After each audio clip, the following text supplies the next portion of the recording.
Hallo zusammen und willkommen zu unserer detaillierten Analyse. Heute knöpfen wir uns die WM 2026 vor, genauer gesagt die Gruppe D. Heimvorteil gegen absolute Spielverderber. Also wenn ihr nach einer Gruppe sucht, in der die Nerven so richtig blank liegen und auf dem Papier wirklich jeder jeden schlagen kann, dann seid ihr hier absolut richtig. USA, Türkei, Paraguay und Australien. Wir haben Hochdruckfavoriten, die auf brandgefährliche Underdogs treffen. Schnallt euch an, das wird wild. Die Dynamik in dieser Gruppe ist nämlich extrem brisant. Wenn man sich das mal anschaut, merkt man sofort, wir haben hier keinen einzelnen unbesiegbaren Fußballgiganten, der jedes Spiel mal eben locker mit 4:0 gewinnt. Stattdessen haben wir mit den USA und der Türkei zwei Teams, die unfassbar unter Druck stehen. Die müssen liefern, gar keine Frage.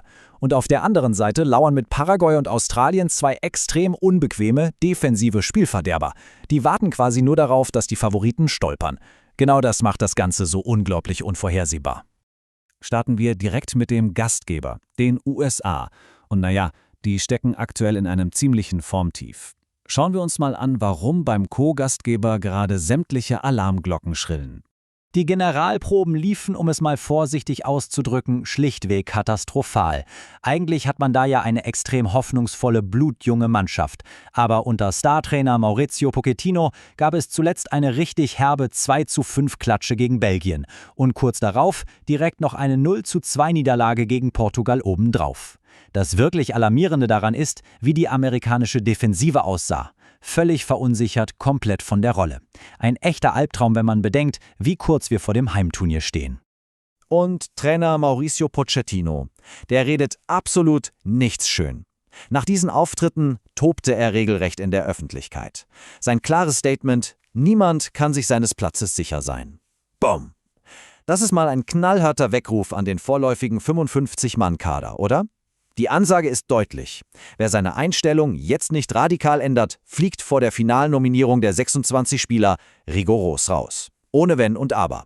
Wenn wir uns die aktuellen Kader-Updates anschauen, sehen wir ein Team der Extreme. Kapitän Christian Pulisic bleibt natürlich das Gesicht der Mannschaft.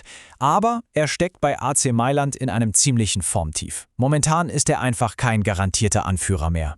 Die individuelle Klasse im Team ist absolut da, keine Frage. Weston McKennie hat bei Juve seinen Vertrag bis 2030 verlängert und Malik Tillman war Leverkusen mal eben satte 35 Millionen Euro wert. Aber, und das ist ein riesiges Aber, das größte Sorgenkind ist und bleibt die Abwehr. Chris Richards von Crystal Palace, quasi der einzige echte Fels in der Innenverteidigung, fällt derzeit mit einer Knöchelverletzung aus. Das ist eine wirklich heikle Mischung für die US-Boys.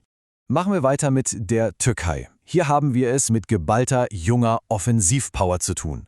Nach 24 langen Jahren Abstinenz kehren sie endlich auf die WM-Bühne zurück. Und zwar nach einem unfassbar dramatischen 1:0 Playoff-Sieg gegen den Kosovo. Und jetzt haltet euch mal fest, fast 523 Millionen Euro. Ja, richtig gehört. Das ist der geschätzte Marktwert dieses türkischen Kaders. Also vergesst bitte ganz schnell den Underdog-Status von früher. Damit stellt die Türkei das wertvollste und, ganz ehrlich, auch mit Abstand kreativste Team in der gesamten Gruppe D. Hier schlummert einfach pures Marktpotenzial und unbändiges Talent. Und dieser Wahnsinnswert kommt natürlich nicht von ungefähr. Trainer Vincenzo Montella hat sich da ein echtes Offensivtraumensemble zusammengebaut. Wir reden hier vom 21-jährigen Wunderkind Arda Güler von Real Madrid und direkt daneben Kenan Yildiz von Juventus. Dirigiert wird das Ganze von Interstar Hakan Çalhanoğlu. Und extrem wichtig in diesem Setup Orkun Kökçü, der bei Beşiktaş Istanbul mittlerweile sogar stolz die Kapitänsbinde trägt. Das ist eine Durchschlagskraft, Leute, die sollte wirklich jeder Abwehr der Welt Angst machen. Aber natürlich gibt es einen Haken. Und genau der macht die Türkei zur ultimativen Wundertüte dieses Turniers. Es ist die Defensive. Die Routiniers Çağlar Söyüncü und Merih Demiral bilden da eine Abwehr, die im krassen Gegensatz zu diesem brillanten Angriff steht. Sie gilt als extrem wackelig. Heißt im Klartext, wenn vorne die Magie mal ausbleibt, dann brennt es hinten ganz schnell lichterloh. Kommen wir zum ultimativen Spielverderber der Gruppe, Paraguay. Unter Trainer Gustavo Alfaro geht es hier überhaupt nicht um schönen, zauberhaften Fußball. Nein, hier geht es um pure Leidenschaft und, ganz ehrlich, unnachgiebige Härte. 16 Jahre. So unfassbar lange hat Paraguay auf diese WM-Rückkehr gewartet. Und dieser Hunger macht sie extrem gefährlich. Die haben sich durch die knüppelharte Südamerika-Qualifikation regelrecht durchgebissen und das fast ausschließlich dank ihrer defensiven Meisterleistungen. Diese Truppe hat absolut die Mentalität, um die Gruppe in ein echtes Schlachtfeld zu verwandeln. Um den großen Favoriten so richtig schön den Tag zu ruinieren, verlässt sich Alfaro auf 4 zentrale Säulen. Hinten stehen Kapitän Gustavo Gomes von Palmeiras und Omar Alderete vom AFC Sunderland wirklich wie eine massive Mauer. Und wenn der Gegner sich an dieser Mauer dann die Zähne ausbeißt, schlägt Paraguay blitzschnell zu. Miguel Almiron von Atlanta United und Brightons absolutes Top-Talent Julio Enciso sorgen dann für das tödliche Tempo im Umschaltspiel. Der Masterplan dahinter ist eigentlich recht simpel, aber extrem effektiv. Ein eisenhartes, diszipliniertes 4-4-2-System.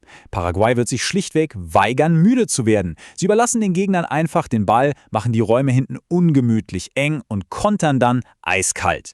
Genau mit dieser Masche wollen sie sich Platz 3 krallen und ins Achtelfinale einziehen. Und wisst ihr was? Das ist eine absolut realistische Strategie für dieses Team. Fehlt noch einer? Unser 4. Team? Australien. Der unberechenbare Kämpfer. Wer die sogenannten Socceroos bei ihrer mittlerweile 6. WM-Teilnahme in Folge unterschätzt, macht einen gewaltigen Fehler. Besonders unter dem absoluten Disziplinfanatiker Tony Popovic. Popovic setzt auf eiserne Disziplin, gepaart mit ordentlich frischem Blut. Hinten hält Kapitän Matthew Ryan von UD Levante den Laden routiniert zusammen. Davor wird kompromisslos abgeräumt und zwar vom bulligen Harry Sauter von Leicester City. Richtig spannend wird es aber in der Offensive. Hier fordern extrem hungrige Talente wie der fallschnelle Nestory Irankunda vom FC Watford und Daniel Benny von den Queen's Park Rangers die etablierten Kräfte so richtig heraus. Aber bei all dem enormen Kampfgeist der Aussies bleibt ein massives Problem bestehen: die limitierte Offensivkraft. Die werden zweifellos um jeden einzelnen Zentimeter Rasen kämpfen, das ist sicher. Aber ohne einen echten, verlässlichen Knipser vorne drin, also im Sturmzentrum, gehen sie einfach als krasser Außenseiter in diese Gruppe. Da fehlt letztlich leider die Durchschlagskraft. Okay, kommen wir zur großen Frage, der Prognose. Wer kommt weiter? Wir haben die Kader analysiert, wir haben die Formkurven gecheckt, die Spannung steigt. Es ist Zeit für das ultimative Urteil für diese völlig verrückte Gruppe. Wenn wir die Daten und unsere Expertenmeinungen zusammenwerfen, zeichnet sich ein recht klares Bild ab.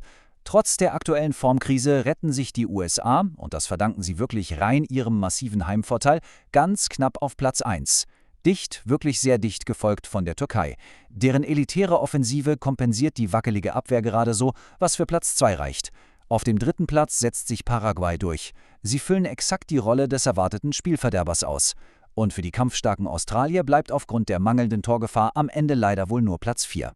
Aber hey, wir wissen alle, im Fußball kommt es oft ganz anders, als die Daten es vorhersagen. Genau das macht diese Gruppe D ja so wahnsinnig explosiv. Hält Paraguays Mauer vielleicht doch gegen alle Widerstände stand? Kann die Türkei den riesigen Hype endlich in Konstanz umwandeln? Oder bricht die USA unter diesem unfassbaren Heimdruck am Ende komplett zusammen? Was denkt ihr? Wer wird für euch der wahre Held der Gruppe D? Lasst diese Frage einfach mal auf euch wirken. Mega, dass ihr bei dieser Analyse dabei wart. Bleibt sportlich und bis zum nächsten Mal.